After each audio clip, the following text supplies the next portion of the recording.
topics and opinions expressed in the following show are solely those of the hosts and their guests and not those of W4CY Radio, its employees, or affiliates. We make no recommendations or endorsements for radio show programs, services, or products mentioned on air or on our web. No liability, explicit or implied, shall be extended to W4CY Radio or its employees or affiliates. Any questions or comments should be directed to those show hosts. Thank you for choosing W4CY Radio. Welcome to the Ask the Expert show on W4CY Radio and Talk4 TV, where we bring you educational information from top local experts in the fields of legal, health, financial, and home improvement. Now sit back and listen to experts in family law, association law, hearing loss, business brokers, home care, along with many other topics. Now here are your hosts, Steve-O and Sophia. Hey, good morning, Florida. Welcome to another Ask the Expert show where we bring you the top experts in the field of legal, health, financial, and home improvement. For about the last 2 years, this has been a local Tampa show, and we made a decision that this show, our expert this morning, is such an important topic that we promote this show throughout the state of Florida. So when I said good morning, Florida, it's because this now is we target Florida instead of just Tampa. I am so excited that we can get more people educated in the field of money management, wealth management. And I got to tell you, it was such an easy decision because we have got the greatest company in Provise Management Group with Ray Ferrara. It's just, and this show goes by so fast. Let me welcome our expert, Ray Ferrara. Good morning, Ray. Good morning, Steve. And as always, happy Monday. Happy Monday. Ray's with us twice a month. And it's just, I think he's got this crystal ball because it is so amazing the things that he has said on this show that have come true. And, you know, as a client or a potential client to Provise, God, what a great company to represent your money. Ray, now we've got all these new people tuning in. Tell people about Provise Management Group. Well, Steve, be happy to do that. Provise Management Group was founded in 1986. And since that time, we have grown to one of the largest registered investment advisory firms in the country, ranked in the top 300 by Financial Advisor magazine. But we see ourselves as a financial planning firm, first and foremost, and an investment management second. We always believe that the investment management has the opportunity to be more successful once we understand the holistic, greater picture of our clients. We have 14 financial advisors that are backed up by a wonderful staff of 16 folks. We have offices in Tampa and Clearwater, but we have clients scattered over 34 states. And we're managing about $1.9 billion on behalf of those. And we believe that everything starts with a financial plan first and foremost. For some, it's a simple one page with 4 or 5 bullets on it. For others, obviously, it's much more complicated.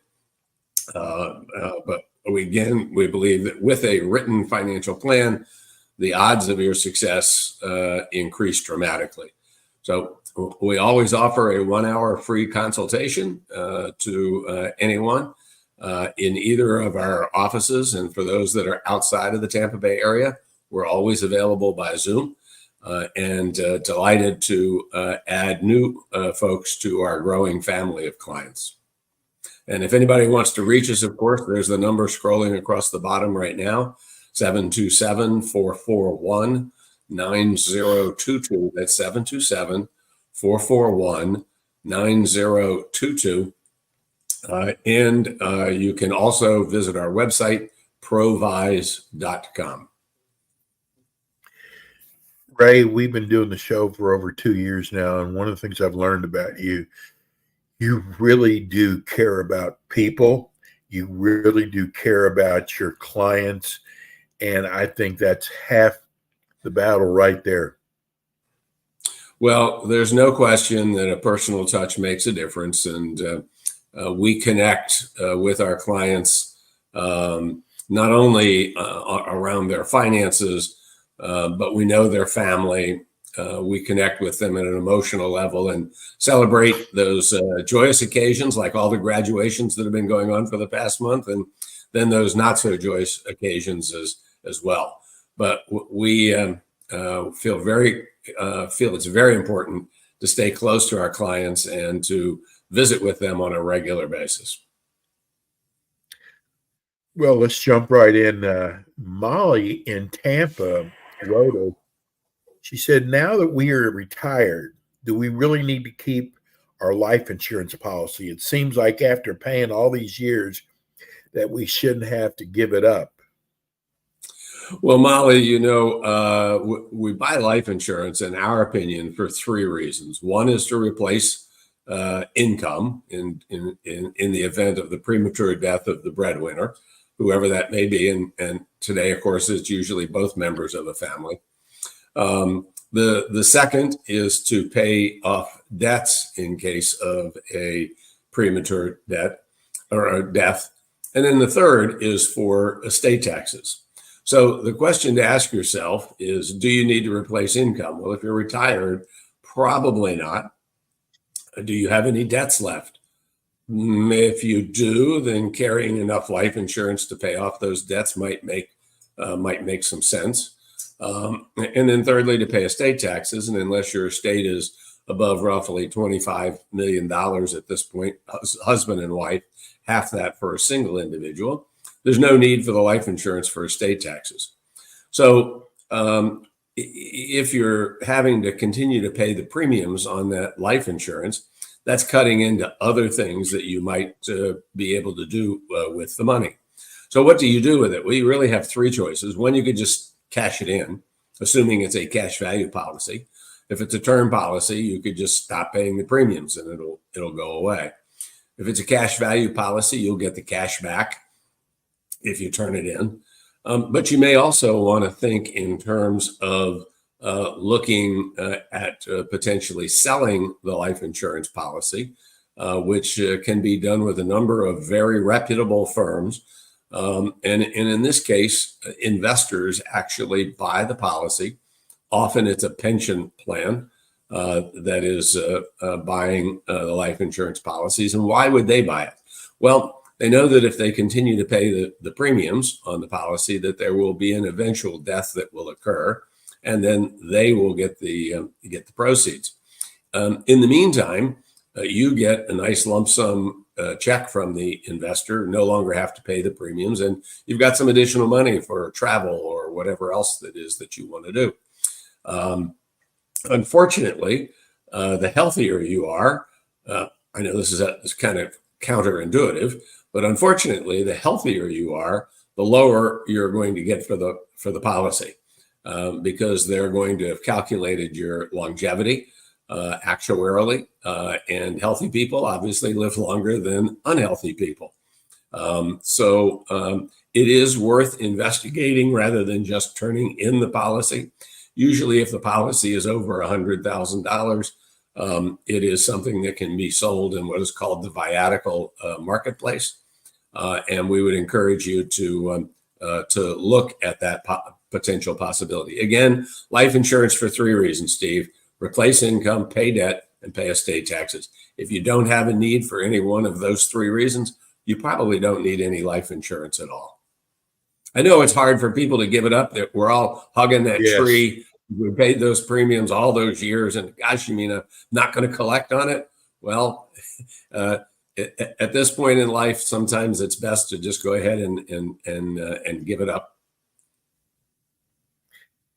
Right? Do you think the governor's going to sign off on this making marijuana legal in Florida? Well, it's not the governor that gets to sign off on it. It's actually an amendment to the Florida Constitution that we'll be voting on in November. And if memory serves me correctly, it's Amendment 3. And essentially, it would legalize the recreational use of marijuana in Florida, just as number of other states have done. Right now in Florida, of course, we do have medical marijuana that is available. You have to see a doctor, get, in essence, a prescription from a doctor who has been trained in determining whether you qualify medically for it or not. And now this amendment would absolutely make it legal in Florida to purchase it. If it were to go through, it will certainly have an economic impact in Florida, in that the government will collect a tax on the marijuana, just as it does now on the medical marijuana, and so it would increase the revenues for the state. But it would also expand cannabis and all of its related products to these firms that are currently providing the medical marijuana, and probably attract others. And there are certainly ways for people who believe that marijuana is a future economic gainer to invest into that. We don't ever name specific companies on this show, but certainly worth investigating, and probably, in addition to investment opportunities, may even produce an opportunity for many people to find opportunities for themselves and small businesses that might support the industry. So yes, voting yes means we'll legalize marijuana. And of course, we need 60% of the voters to do it. Right now, the polls are suggesting that it will pass. So we'll just have to wait another about 5 more months before we'll know for sure. Ray, have you seen where other states who have legalized it that there have become economic opportunities? Oh, absolutely. There is no question, both in terms of investment opportunities that exist as the industry expands, and smaller businesses that are able to crop up as a result of it in support of the industry. Okay. Ray, do you think active or passive investing is the best alternative for, say, the average investor? So, Steve, I always answer that question with yes. Both have their pluses and their minuses. Active management comes where there is a manager, usually in the form of a mutual fund, who is making the decisions about what the mutual fund is going to buy and or sell at any given time. So hence the term active. The portfolio is continuing to turn over all of the time. In passive investments, which are generally supported by an exchange traded fund, or ETF, exchange traded fund, the portfolio is a static one. The best example of an exchange traded fund is the S&P 500. And it usually comes in 2 varieties. One of the ETFs has equal weighted. That means all 500 companies in the S&P 500 are equally weighted. So in that particular case, each of them would represent about 2/10 of the portfolio. On the other hand, you can have market weighted, and that is the bigger you are, the more you are as part of the portfolio. And right now, with NVIDIA doing as well as it's doing, it alone right now represents about 8% of the S&P 500. So as opposed to such a small number over here in the equal weighted, where it's only like 2/10 of 1%, In a market weighted, it's 8%. So the bigger you are, the more you are. Both are passive, and as a result of there not having to be any turnover and not being any research to be done, once the basket of stocks is put together into an exchange traded fund, the management fee is very small. A typical mutual fund all in is going to have costs that'll be somewhere between 80 and 100 basis points, where in an ETF, it may have something that's 5 to 8 basis points. So much less expensive. And there's an argument on both sides as to which is better. And you know, Steve, like any argument, both sides have their legitimate arguments to support why one is better than the other. What we have found at Provise is that we use as the core part of our portfolio, the passive approach. And then with the active approach, we try to pick managers in areas where we still think there's an opportunity for the active manager to add value beyond whatever the market might do itself. So we sort of have a core and a satellite approach to the active management. Plus, our team does pick individual stocks for the equity parts of our portfolio in many cases. And so in that sphere, we are active managers, but still using passive investments underneath. So which one is better? The answer is yes. Just depends on what it is that you're trying to do and how you're trying to do it. We just got a text from a new viewer in Coral Springs. Just found your show last month. I love listening to investment podcast. I must tell you, you have one of the best. I really enjoy listening to your show. I am a small investor. I guess he's wanting to know if a small investor can get started with your company. The short answer is yes, and the definition of small is up for grabs. Yes. We do have a minimum fee of $750 a quarter in working with people. As long as somebody is willing to pay that fee, we will be happy to take the people on and to grow with them over time.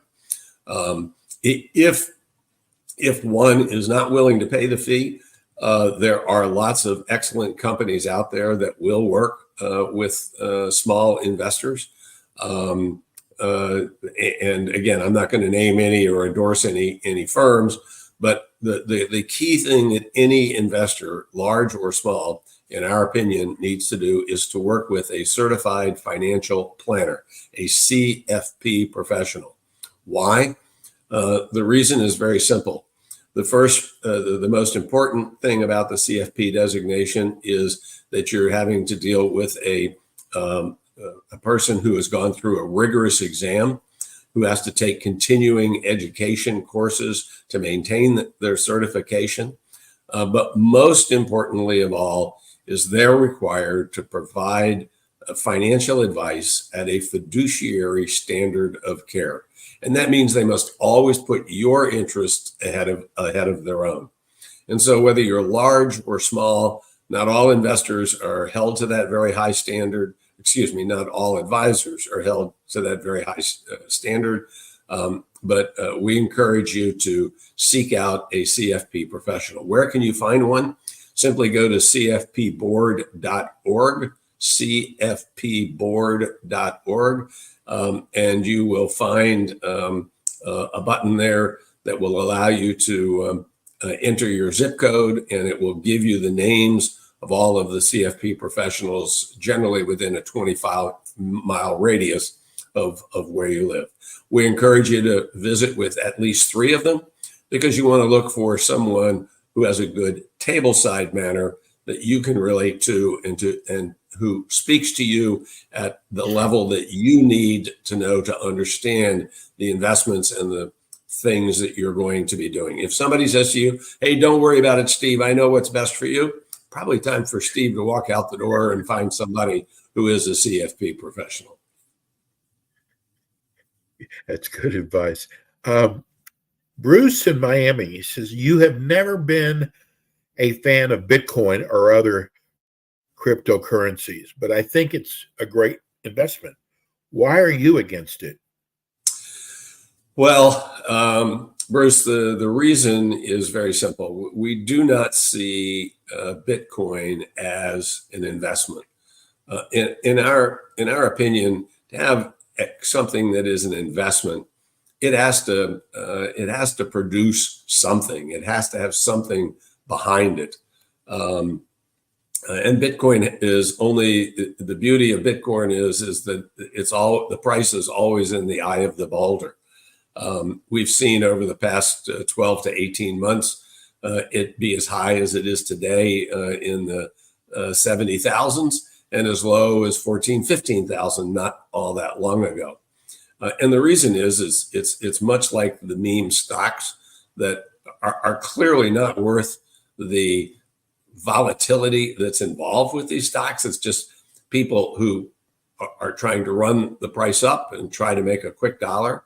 Bitcoin doesn't produce anything. It doesn't have any dividends. There's no way to really value it other than how many people are willing to own it, how many people are willing to sell it. And in those kinds of investments, we see it as something that is not a strong part of our client's portfolio. Steve, as you've heard me say on numerous occasions, we're just vanilla ice cream. And if you don't like vanilla ice cream, you're not going to like our investment approach. Bitcoin may be a great investment for some who are willing to speculate and to take chances and who can. But for the average investor, it really doesn't have much of a place in their portfolio. If you have to have it, make it Las Vegas money, buy it, keep it, but know that if you lose it, it's not going to change your life or your lifestyle. We just got another text message from Robin in Port St. Lucie. She wants to know, who is your favorite investment host on TV? Who gives out the best information? Well, who's my favorite and who's the best? They may be two different people. There are a lot of good folks on TV. Most of the folks on CNBC, I feel very comfortable with. I do watch it every morning as I'm getting ready to go to work for the day. But Fox has some good folks. There are a lot of different outlets that are Bloomberg, another one that are doing well. But if you made me pick, my absolute favorite,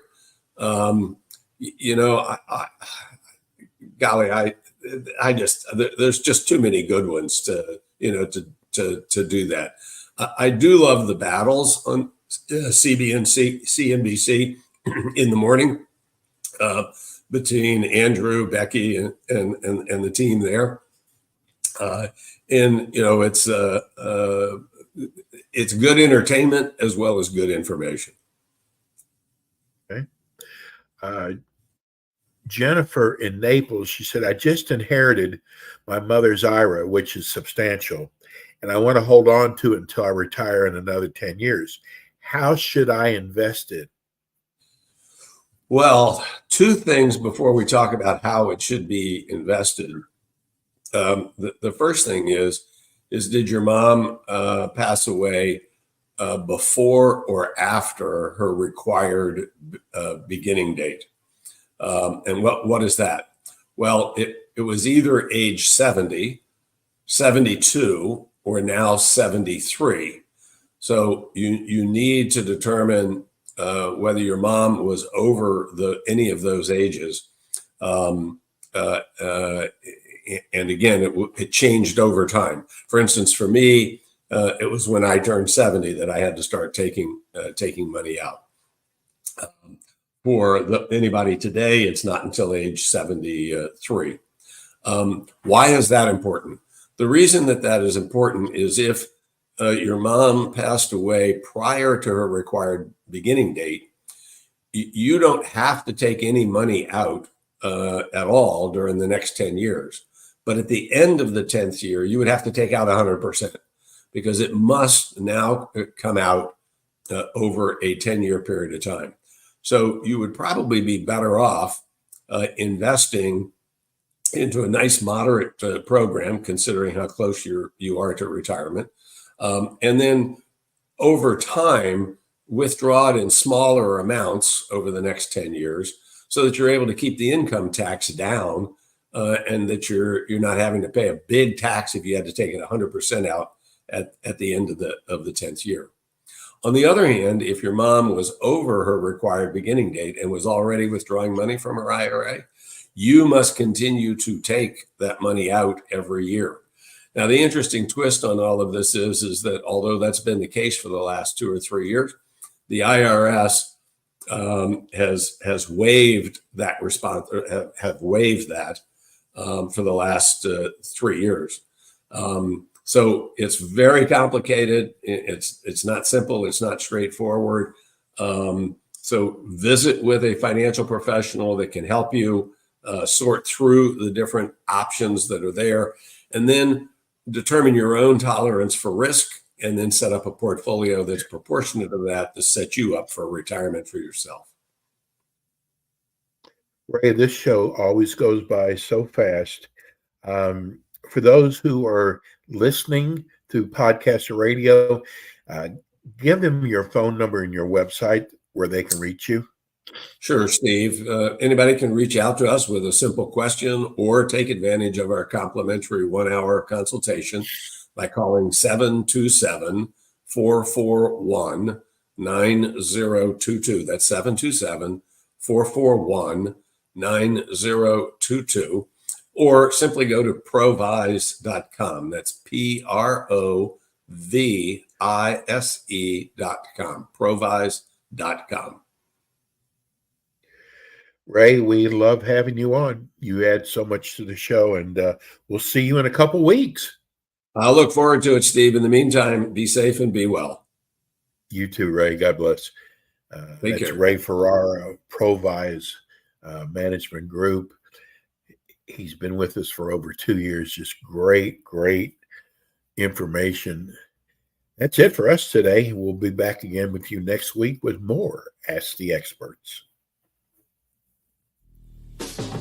Thanks for tuning in today to the Ask the Expert show on W4CY Radio and Talk4 TV. Tune in next week and every week to hear more from our experts on personal injury, insurance, air condition repairs, estate planning, Medicare, and many other topics in the areas of legal, health, financial, and home improvement.